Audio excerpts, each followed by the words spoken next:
Assalamualaikum warahmatullahi wabarakatuh. Perkenalkan, saya adalah Dwi Ilmiani, CGP Angkatan 7 dari SMK Negeri 2 Pekalongan. Pada kesempatan kali ini, saya akan mempresentasikan tentang prakarsa perubahan dengan menggunakan metode Bagja. Sebagai seorang guru penggerak, saya memiliki visi, yaitu mewujudkan murid yang ikhlas. Ikhlas di sini memiliki arti integritas, kompeten, humanis, loyal, aktif, dan smart.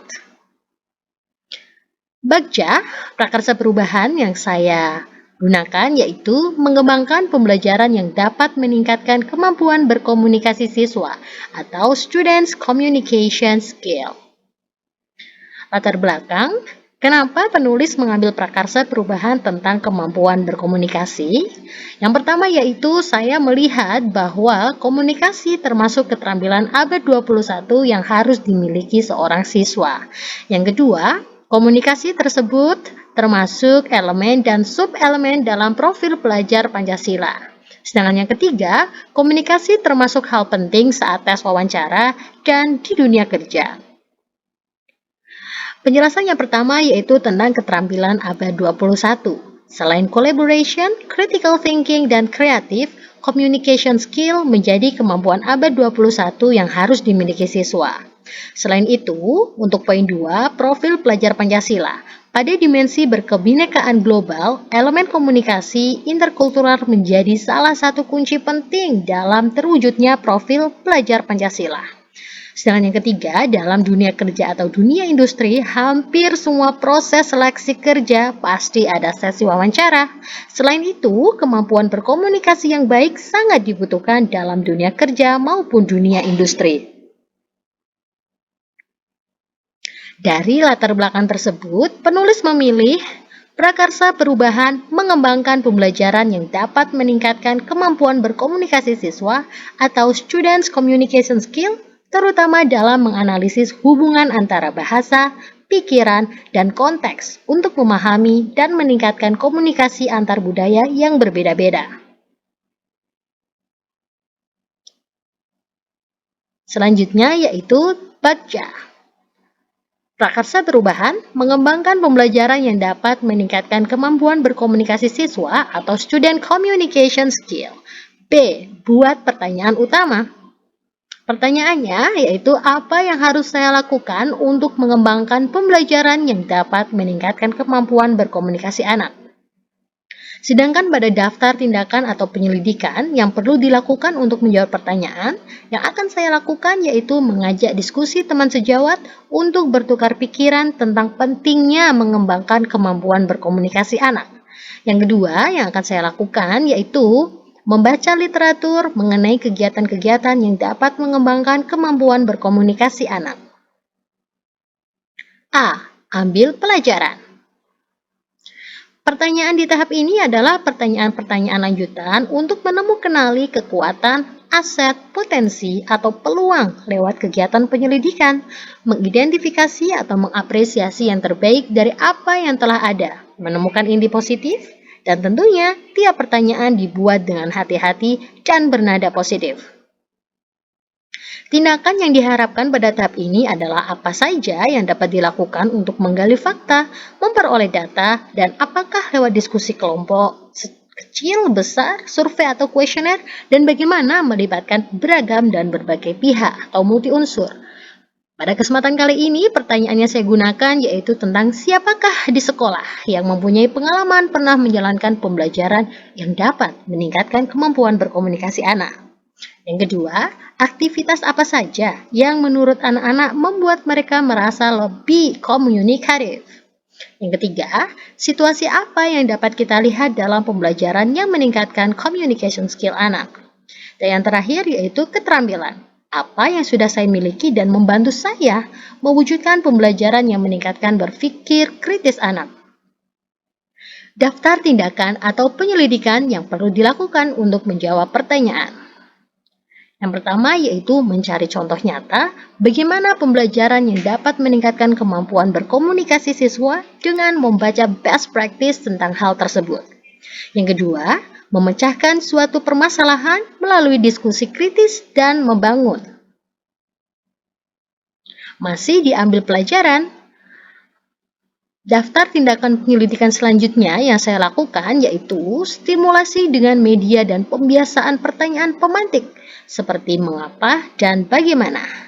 Dan yang terakhir yaitu memimpin dan mengelola pembelajaran serta pengetahuan tentang pembelajaran yang mampu meningkatkan kemampuan berkomunikasi siswa. G. Gali mimpi.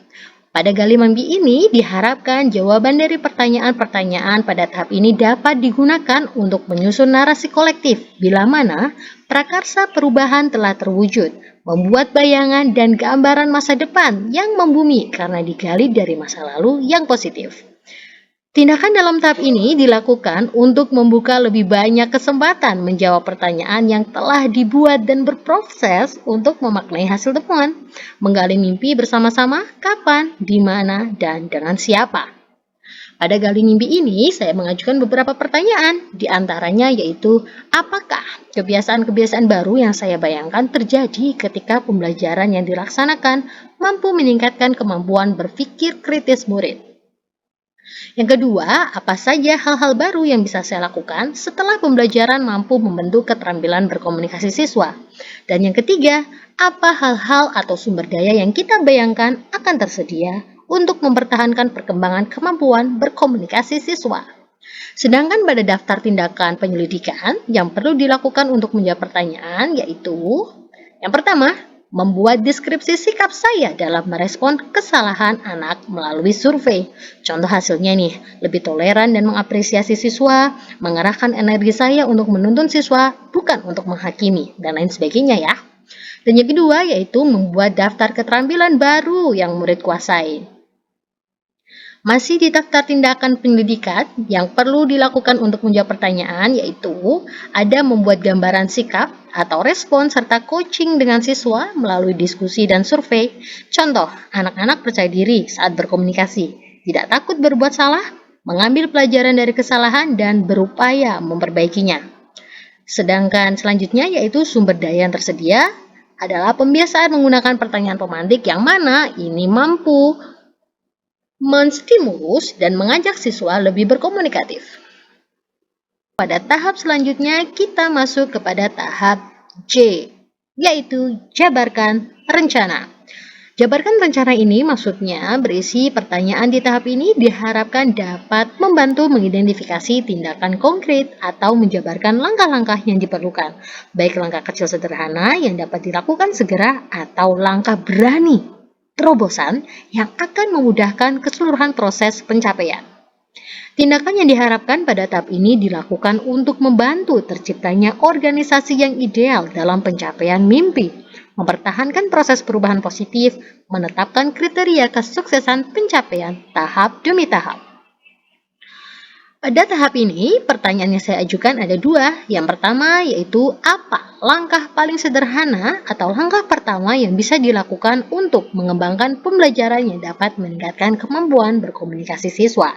Dan yang kedua yaitu apa langkah terobosan yang bisa dilakukan untuk menguatkan praktik di kelas.